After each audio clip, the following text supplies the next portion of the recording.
Shout out to generational trauma working in your favor. Story time about the first time I got drunk. So, for those of you who don't know, a week ago, my father passed away.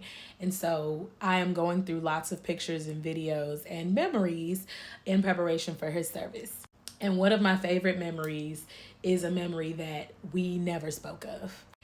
And, you know, in a lot of situations, that's not the best thing. We know that generationally, as Black people, we don't talk about things enough. But sometimes that works in our favor.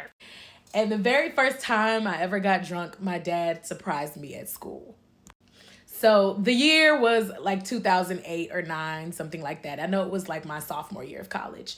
And my dad was visiting my aunt in Chicago. We are originally from the DC area, so him and my uncle were driving from the DC area to Chicago, and the halfway point is just about in Ohio.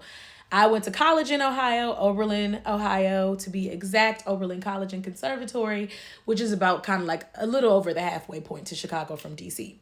And so my dad and uncle were on a trip to go visit her and decided to take a quick break and also visit me in college. Makes perfect sense.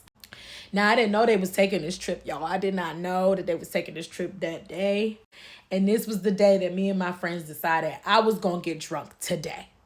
Now, because I'm Caribbean, I grew up taking sips of stuff and having alcohol a little bit here and there. So it took a little bit more than one little drink to get me drunk.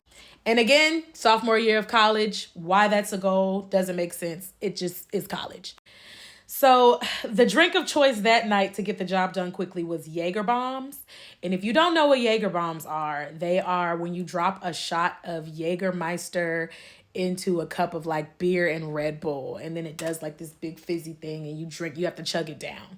Now the problem with that is it's an upper and a downer all in one glass. And so all night, baby, y'all, let's just take a nap real quick. I'm so tired. Why are we sitting down? It's time to party. I have a great time. I even broke a toilet seat that night. Sorry to the people whose house that was. Hopefully you never see this, but me and my girls know about that. Had a great time. So I'm back in my room, sleep. The room is spinning, doing what it does when you're drunk. And I'm chilling, I'm asleep. And my phone rings in the middle of the night and it says Dad. So in my mind, like something has happened. So I'm like sober enough to answer the phone and I'm like, hey, Daddy. And he's like, hey, sweetheart, me and Uncle Kenneth are on our way to Chicago and we're stopping in Oberlin in an hour to see you. You're doing what? I cannot begin to tell you the fear that washed over my soul. Now, my dad is a boomer man and a Caribbean man, which means he drank a lot. So he was really in no position to judge me, but I was also in no position to be drinking at 18, 19. So now I have 1 hour, which in drunk time feels like 1 minute to try to sober up. And also this is my first time ever getting drunk. So I don't know how to sober up quickly, if that's even possible. But I get in the shower, I make myself throw up, I drink water, I do everything that I've ever heard people try to do to sober up. It didn't work. I was still very drunk. Honestly, I think I was more drunk. Throw up like reactivated the drunk or something. I don't know.